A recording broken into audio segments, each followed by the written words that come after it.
every night for the rest of your nights, clear your schedule because we are witnessing the tightest MVP race between the top three candidates since the 1990s, since guys like Magic, Barkley, and Jordan. Y'all remember 89-90, Magic won the MVP, even though Charles Barkley had more first-place votes because some slouch, I don't know, named Michael Jordan, he diluted it by getting 21 first-place votes himself.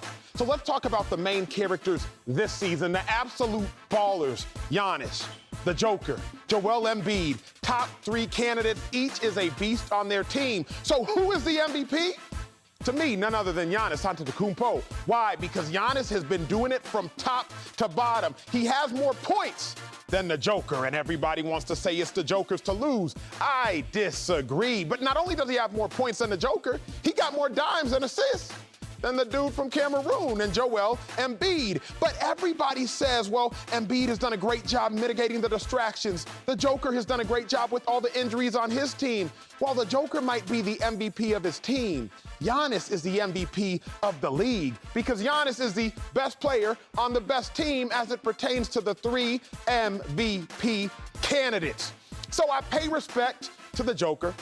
I pay respect to Embiid, but when push comes to shove, when you want to talk about who is the MVP of the league, not the MVP of the team, it has to be Giannis Antetokounmpo. Y'all need to make sure you watch the NBA game from this point forward. We got 5 days left, and it's the best race we've seen in a mighty long time. Marcellus Wiley is off again, as always. But I'm joined by Joy Taylor, co-host of The Herd, the one and only NBA analyst, Slick Rick the Bucher.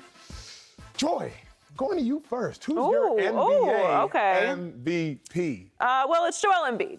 And Joel recently talked about how he kind of feels like there's a little Philadelphia bias. I'm from Pittsburgh, Pennsylvania, and the city of Philadelphia has had their moments with me thinking that I'm against them, but I'm actually very much for them. It is Joel Embiid. I don't have Jokic anywhere near the top of my rankings. And it's no disrespect to Jokic, who's had an incredible season. Wow. But he is in the weaker conference this year, we all agree, and he has his team at a mighty 5 seed.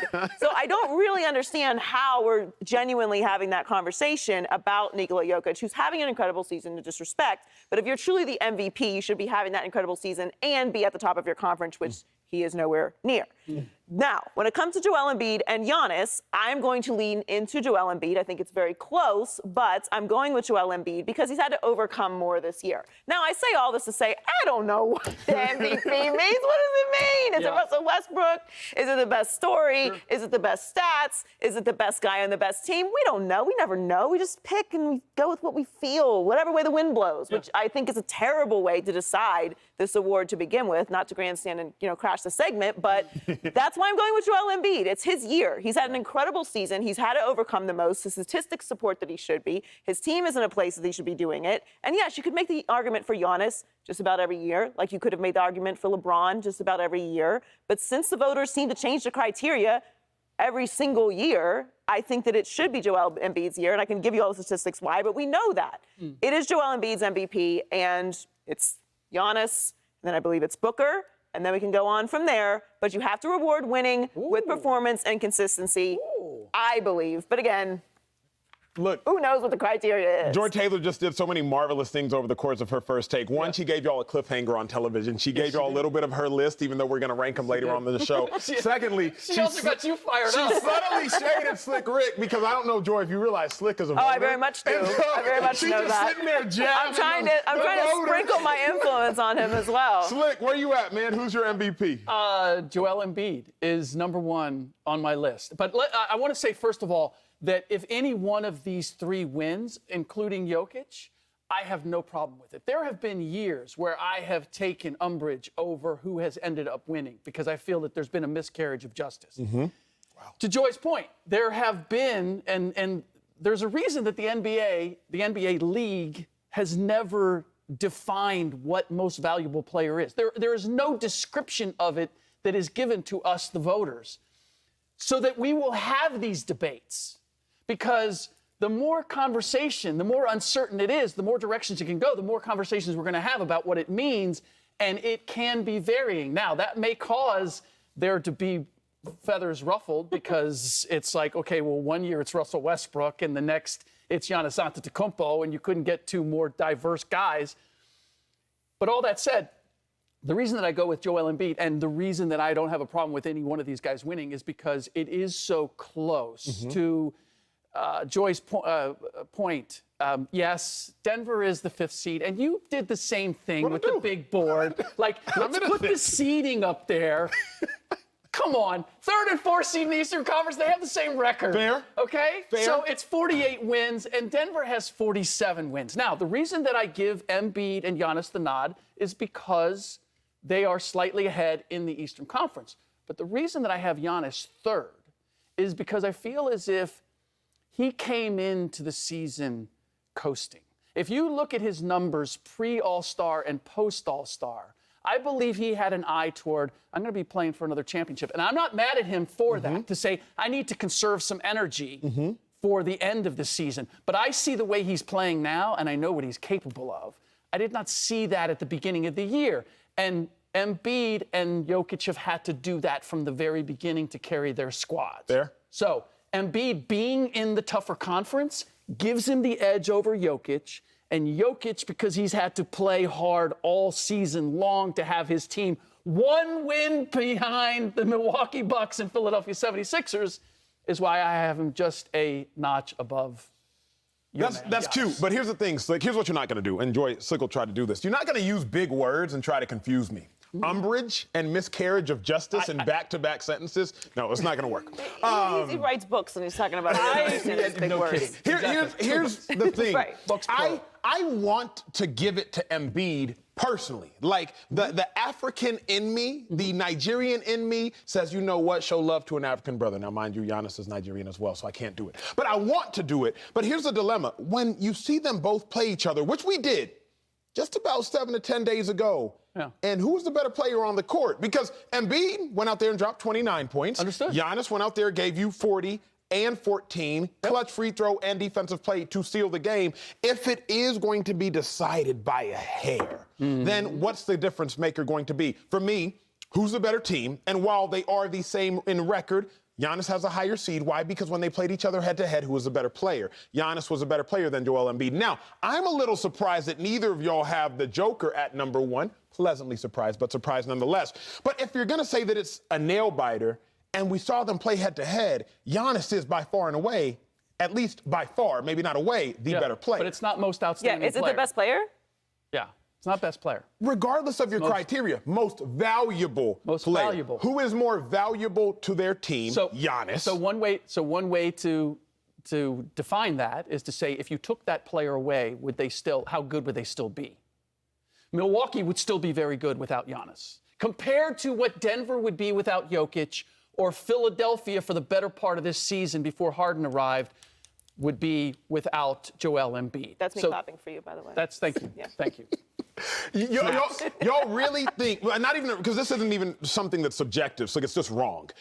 Milwaukee without Giannis. This is what happens when you're arguing with somebody who's taking it personally. No, it's just wrong. Like, Milwaukee, first and foremost, I hate saying, well, how is this player's team without this player? Yeah. To say that you can't diminish somebody's greatness because their team is still good when they're not present. Like, I hate diminishing. But the award is not, well, as I said at the beginning of the show, I don't know what the award is. But if we are focusing on the word value, most valuable player, this is not most outstanding player. This is not best player in the league, which is why the narrative changes every single year. What is valuable? When Russell Westbrook won for averaging a triple-double throughout the year, they finished 6th in the West. And that is one of the most debated MVPs, probably of all time, maybe outside of the Derrick Rose MVP. Who's deserving of it? Now, I was fine with it. I thought he should win the MVP because that is a statistical anomaly, and it was an incredible season what he did. Right. Now, if you're looking at that and comparing it to Jokic, that's a fair argument. But again, what is the MVP? If we're looking at this year and what we are evaluating this year, all the points you just made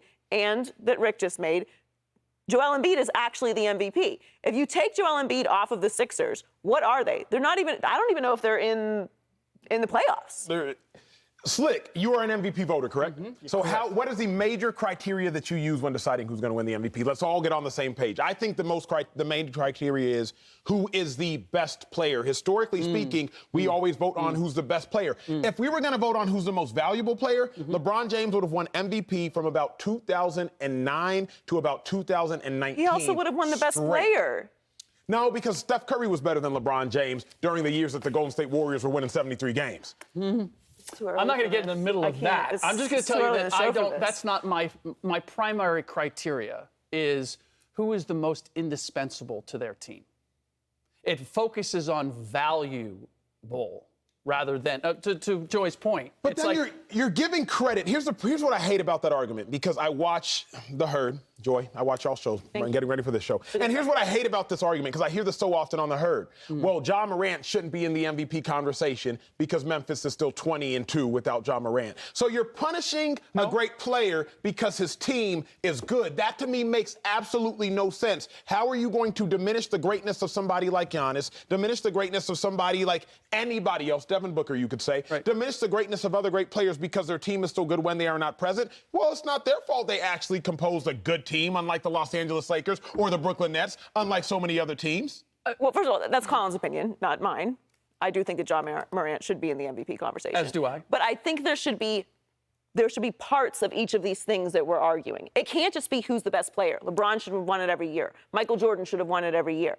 There will become the conversation of Giannis or Kevin Durant winning it every single year. It's not the best player award. That's not what it is. So you're going strictly who is most valuable to their team. It has to be a slice of all of these things.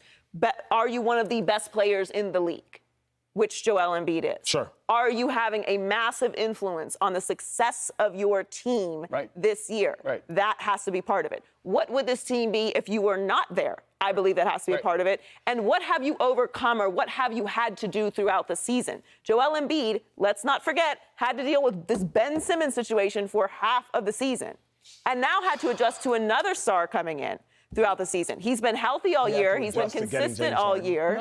No. But look, and you just laid out why it is so difficult to be a voter on this. You were casting all this hate on I can't figure out what they're voting on and why they're voting. And you just gave us like a half dozen different elements that are part of the consideration. Nuance, yes, but that's why nuanced conversations have to be had every single year, and that's where I'm not attacking the voters. Sorry, guys, and to you, okay, and women. I'm the only one here. I'm not attacking the voters. I'm just saying that they're out there. That each year, I feel like the nuance of the conversation changes, because one year it's statistically, and one year it's influence, and one year it's best player. But that doesn't make it wrong. It's the consideration, because I do believe it is incredibly nuanced. And to your point, Acho, this idea that I'm not punishing someone because their team is good. It's not looking at it that way. It's a matter of how indispensable are they? That's why I use that word, because what are the holes that they fill? With Memphis, I'm not holding it against Ja Morant that they have a great record without him, because I look at the complementary pieces that they have and the coach that they have, and they have an ability on a night-by-night basis to be able to cobble together and replace what Ja does. Now, if you asked any Memphis Grizzly, are you with the same team without Ja Morant? They'd look at you like you have three heads. Like, no. Don't take him away. But that changes every year in terms of what that composition is. Yes, and that composition is far too complex to dive into it. But here I think are the flaws in the arguments for Joel Embiid. And once again, Joel Embiid, I want him to get it because I don't think he'll see another year this good. I've been watching Joel Embiid. Remember, I played in Philly, so I've been watching Embiid and the Sixers for a long time. Or with this storyline. Correct. I don't think he'll see another year this good. Here's the problem I have with this argument, Joy, and it's not just your argument. I think it's the argument for Embiid. When we talk about building Embiid up, we got to talk about everybody else. Well, think about what Embiid overcame. But don't lean your back up against the wall and then complain that your back's against the wall. Because why is it that Embiid is the one that has drama, but Giannis ain't got no drama on his squad? I would submit that Embiid is a contributing Giannis factor. doesn't have a Ben Simmons on his squad. I would submit that Embiid is a contributing factor to so much of the drama that the Sixers have had to overcome. And you know that just as well as I do because you watch it. Beyond that, we talk about, well, what about the fact that if you remove Embiid from the rest of his team wouldn't be as good? Whose fault is that? We did not look at Drew Holiday as a dude, but now we're talking about Milwaukee having a big three overnight. Who said that? Who said a big three? The basketball world last year, the basketball world just last year started to argue whose big three is better. We shot that down right here. We did, right here on this show. Yeah. So people have tried to make that argument. I'm not going to now sit here and act like Chris Middleton is a bona fide beat. Agreed. He's not. We've been debating, was he a top 20 NBA player? But now that Giannis has arrived, now everybody in Milwaukee's good. If we're going to talk about who's the MVP, let's talk about the athletes. Let's not talk about, well, Embiid had to overcome Ben Simmons. Embiid aided in Ben Simmons' departure. Embiid's had to deal with James Harden's arrival. Embiid aided in James Harden's arrival. It's not Giannis' fault that he's just all peace all the time. Is Embiid aiding in the drama that's going on with Ben Simmons with the Nets? Because he's not on the team anymore and the same thing is going on. That's a rhetorical question. Yeah. Okay, because the answer is no. It's on Ben Simmons, which is why it's continuing to go on, even though he's on another team right now.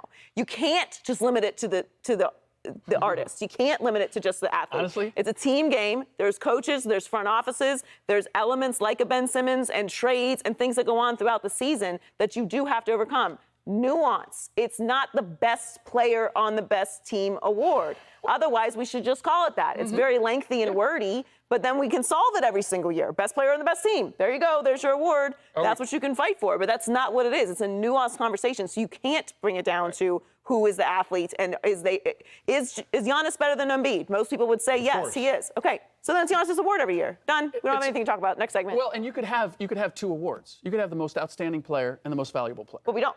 Well, I know, but because you don't need to. But you could. You don't need to. Okay, but you could. This is what I love is that this is probably the most impassioned argument and debate that Acho has ever had. Put Giannis in there. And I have to wonder why. Like, man, you are bringing it on every level, and I appreciate it. But okay, so you're knocking down Embiid. You're making this comparison. You're knocking down Embiid. That still leaves Jokic in the way.